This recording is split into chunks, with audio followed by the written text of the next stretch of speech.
Welcome to Pride Professionals, the place where we talk to masters of their craft with Hofstra connections, and they share the essential elements that got them where they are now. Listen and learn from the best in their fields to gain insight on what it takes to be a pro. Today's guest is Rabbi Dave Siegel, here on Pride Professionals.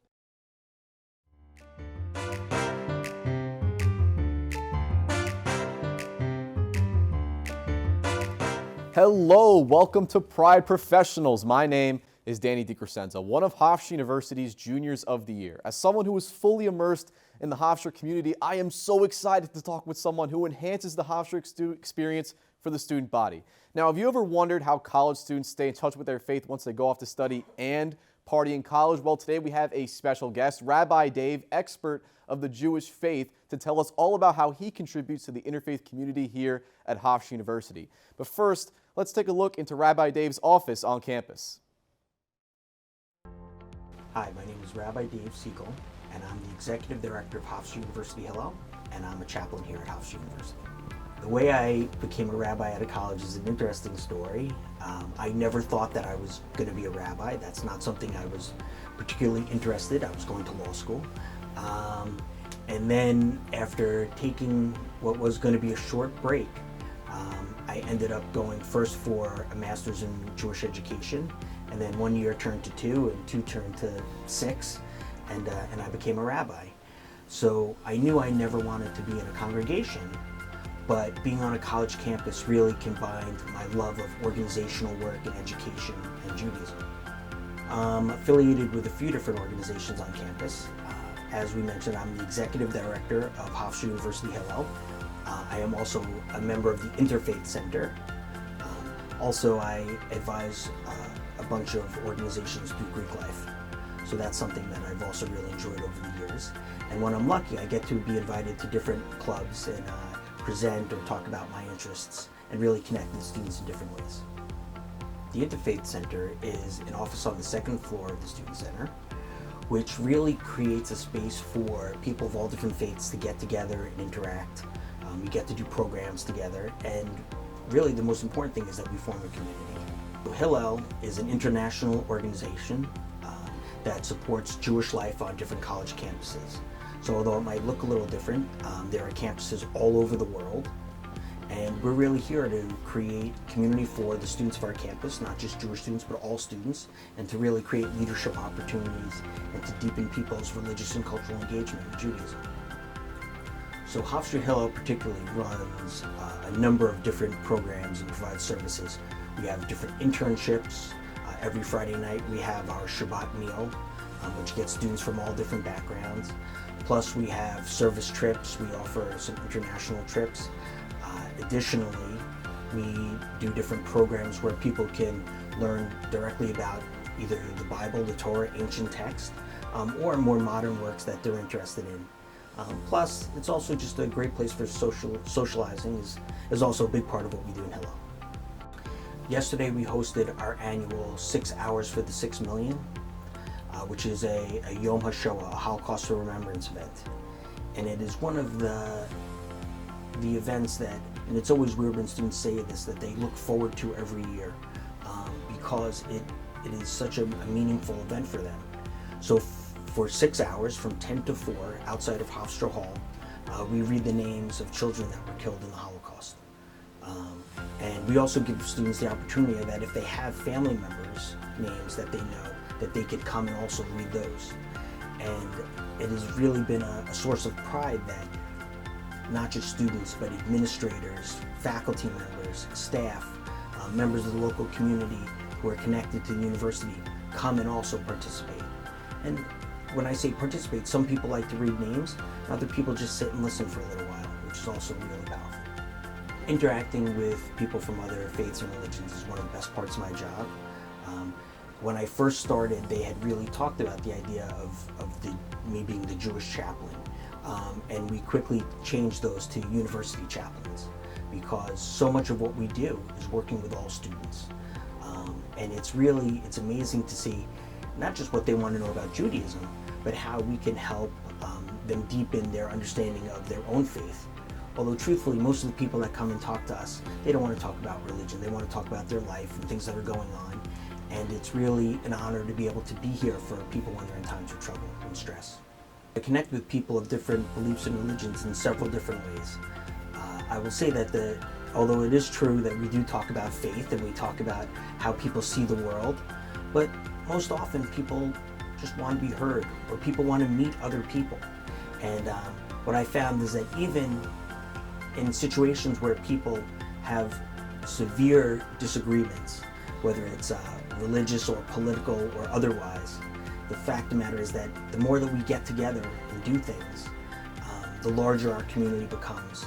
And it really is one of the blessings of being able to be here and doing the work I do.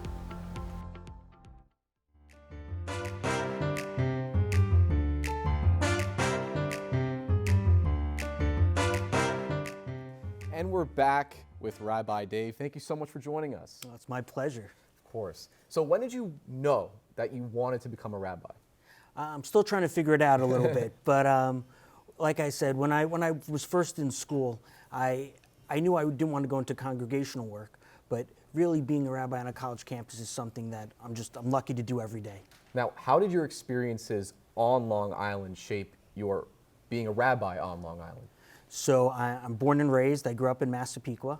I made it as far as Merrick. And really, I think that not just the Jewish community here and different youth groups really inspired me to do the work that I'm doing, but also the community service events, and just part of growing up on Long Island. Really, I wanted to stay here. I wanted to give back. Now, you touched on it in the package, you touched on it briefly. What has being a rabbi on a college campus taught you? Well, it's taught me a lot of things. I think I learned more from my students than they probably do from me, but it's one of those things that I learned so much about, not just the world, because we have people coming from all over, but really having to be able to have conversations and hear about what's on people's minds. It really influences not just who I am as a person, but the work I get to do. Now, what is the most challenging part about being a rabbi in the year 2023? I think that the most challenging part about being a rabbi is probably just there's so many different voices and we have access to so many different people. And it's important that we want everyone to be heard. We want everyone to be able to express themselves. But we also need to balance that with making sure that everyone is being happy, healthy, and safe. And I think that could be a challenge. Now, to what extent are there certain challenges associated with being a rabbi versus just being a faith leader in 2023? So it is always funny when there are people who have never met a rabbi. There are people who've never met someone who's Jewish. So in that sense, it's an honor to be able to kind of be in that space, right? I think that there's been such a rise in anti-Semitism over the last few years. I believe it's the highest number since we started tracking in the 70s. So I think that being aware that there are people out there who are anti-Semitic and want to do harm to people in our community. Look, it's a challenge. I really resonate with your point about somebody could have never met somebody who's Jewish. I grew up in a community that was basically 99.99% Roman Catholic, so I was never really exposed to a lot of religious diversity as a child. And we'll get into it in our panel later, but just in terms of working on a college campus, how do you think your mission as a rabbi helps influence and diversify people's experiences with people of other faiths? So when I came here, when I started thinking about how I wanted to do this job, I knew that I didn't want to limit my interactions to the Jewish community. And for me, over the last 12 years, I've tried to get involved in as many things as I could. So whether it's doing work with athletics at Jewish Heritage Night, or doing work with Greek life, or doing work with different classes, those are really the ways that I feel like I could get involved and meet all types of people. Now, that's a lot of work. What's your favorite, what's your favorite part of the job that you do here? So things like this is what really makes me happy. And it reminds me why I love this job and why I really do have one of the best jobs in the world. Now, just rewinding a little bit, there were so many events that you guys did over the semester. Just can you walk me through a couple of them that you thought were really stand out? Sure. So something that is close to my heart is Hofstra Hillel's Jewish Heritage Night at Hofstra men's basketball. It's really a wonderful event where We celebrate the coming together of the Jewish community and Hofstra. I love seeing people wearing the Hofstra and Hebrew shirts. And to your point, someone told me the other day that they were walking in Long Beach and they saw someone wearing the Hofstra and Hebrew shirt, and someone else was wearing one. And they said, "Are you Jewish?" And they said, "No," right? Neither one of them were Jewish, right? But the fact of the matter was that they were able to find a way to connect to Hofstra and to connect to Hillel. I would say the other thing is our weekly Shabbat dinners are something that really is at the core of our community, and they're open to everyone. And it really, it's a home away from home. So even if you're far away from home or if you're commuting, it's a place that people know that they could come every Friday night and get together with friends. Now, Rabbi Dave, that is just absolutely awesome. And when we come back, we will sit down with Rabbi Dave and a panel of students involved in the interfaith community to talk about inclusion of religion in school. But first, let's take a peek at what this expert gets into in his free time. I grew up loving comic books, and in many ways I attribute to that really being the reason I'm a rabbi today, was some of the stuff that I read as a kid, and really wanting to serve, right? The whole thing with Spider-Man, with great power also must come great responsibility, right? Which was actually my college essay. I started with comic books when I was very young. I have some beat up copies of the first things that I got. It was definitely something that I was interested in from a very young age. On Friday, which starts a traditional Shabbat or Shabbos, one of the things was that my mom used to buy me a stack every Friday, and that was something that I did throughout the holiday, throughout the weekend. It's interesting as we see, when it comes to diversity, as we see more and more of the publishers trying to make sure that people are represented, the fact of the matter is there was always some type of representation when it came to the Jewish community, even though they weren't explicitly being listed as Jewish.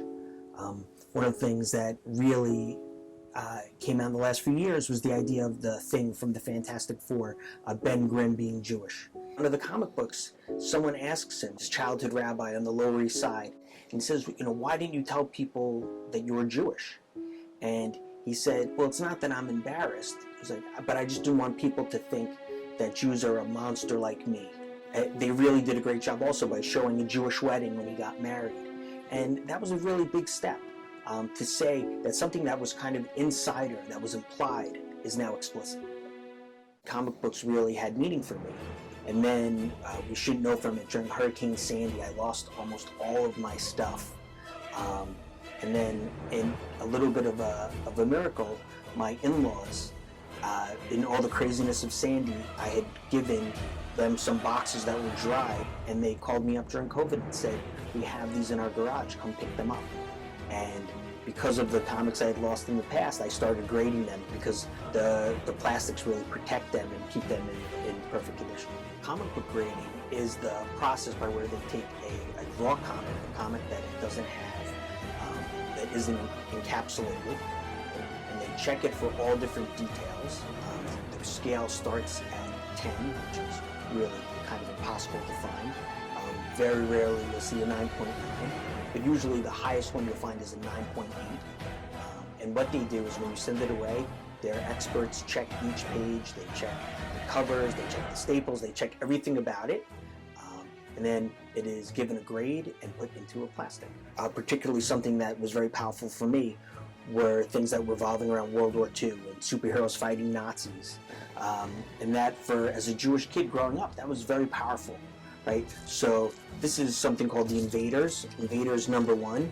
So some of the characters that you might notice are Namor the Submariner, Captain America, right, and the Human Torch. Now this is graded, so you can see that this is something that's been encapsulated in the plastic. And it's a 9.0, which is a pretty good grade. But the special thing about this is this yellow label here indicates that it's been signed. So something that is a little more popular, right, from the MCU, right? So this is the Infinity Gauntlet, which is, talks about Thanos and the Avengers. It's a 9.6. This was mine from when I was a kid, right? This came out actually in '91. Freedom Fighters, which again was they like to fight Nazis. The reason why this one in particular is special is because the writer of this comic book is Bob Rozakis, who was a Hofstra alum, and I've had a chance to meet him and his family, so whenever I can, I love to pick up something that Bob did. When you're a kid and you're reading comic books, I think that you're initially attracted, at least I think that I was, by the idea of superheroes and the powers and the costumes, and it's for the same reasons we love a lot of things we look at. But they were always really written with an eye towards real philosophy and theology, and really talking about how we view the world in general. And a lot of these people, meaning the writers, are really identified with what they were seeing happening in the world. And a lot of that came out as political superheroes, and other times it just came out about what is our responsibility in the world. So that idea really plays a large role in what I do as a rabbi and as a professional, and what I hope to be a contributing member of the society.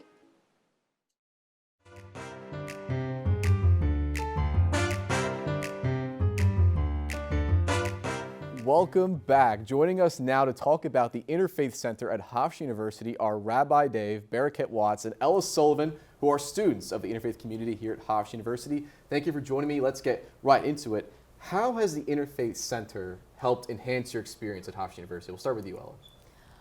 Wow. I can't pick one thing. In the Interfaith Center really made me feel like I had a community right off the bat when I came to Hofstra. I didn't know anyone here, and I immediately felt welcomed, like I had already known everyone for years. It was just such a welcoming environment. Yeah, going off what Ella just said, I think the Interfaith, it brings students in a way that other activities might not have. If you're not an athlete or whatever, you might not have other places that you can have a community, and this is a whole another way of building a whole community through Hofstra. And Rabbi Dave, if you want to add in from your perspective. I love hearing this. I think that it's really, look, it's a place that no matter what your faith is or what your background is, that you could just come and be yourself and be with other people. And that's what makes it special. Now, Rabbi Dave and I talked about this during our chat, but I want to get your guys' perspective. How do you think the Interfaith Center brings together people of different faiths? We'll start with you, Baraket. I think it's very, the fact that it's very welcoming and it's open for everybody. You don't have to be the most faithful person, or you can be the least faithful person. It's just the fact that there's a place that you can interact with others who might be more faithful, and also learn about others' cultures and backgrounds. And I think that's one of the most beauty of this whole thing. I think the Interfaith Center gives students a really great space to learn and communicate in ways that we're not always able to when we're younger or back home, when we're stuck in our own communities. Any given day we'll be pulling out books and looking up references and making connections to each other's faiths, or showing how even though we believe different things, we still have similar practices, and it's always just an energetic and enjoyable experience when we're able to do that. Now, I want to rope Rabbi Dave back into this. What do you think is the most important function as a resource for the Interfaith Center? I think that the most important function is that we can be there for students. And that's really in times of happiness. But unfortunately, when people are in school, there are challenging things that happen to them as well. And that students know that they could always come, no matter what. And we're always available.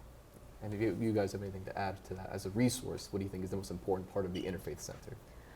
I think having somebody that you know can listen to you at a moment's notice. At any given time, there's somebody, and I know Rabbi Dave gets this a lot more than we do in the Catholic office, where somebody is just I've had the most stressful week, or I have a really tough family situation going on, and I need to just debrief or get away from that for a moment. And there's always people there who are always happy to listen and to help in any way that they can. Anything to add, Baraket? Yeah, I think it's the access that it provides for students, and you always, like Ella said, you always have a place to go in and speak to people. Whether if you want to, you can always have an option of speaking to people, which is, I think, a very helpful thing when you're going through school. It could be some stressful situations that you might not want to keep it inside. So it's great that there's an option that exists on campus. Now, I want to pose a hypothetical to all three of you. Say there's a new student at Hofstra. really not that faithful, probably wants to get involved in a community on campus, why is the Interfaith Center a great place for them, even if they aren't the most devout? Who wants to take that first? You want to throw it to the rabbi? I see everyone's face on this one. Okay. So, look, I think that for all the reasons people mentioned, that no matter what you enjoy, there's a place for you in the Interfaith Center, whether it's with Hillel or with the Catholic Campus Ministry or with Newman, or there's always places that you could connect. And I think that as much as we're connected by faith, right, that we're much larger than that. Do you guys have answers? From personal experiences, I'm not the most religious person, but I like the fact that I wasn't asked to be the most religious person to be in that space, and I think that's the most awesome part of the whole interfaith office. Absolutely. Anything to add, Ella? I think like sometimes it doesn't really feel like it's just like an interfaith center. It just feels like a social club that like also we like are very faithful as well. So it makes it a lot more welcoming for people who aren't really into their faith. No, absolutely. Now, Rabbi Dave, Ella, Barricade, thank you so much for joining us today. Thank you so much for showcasing your craft with us. Thank you so much for talking to us about the Interfaith Center.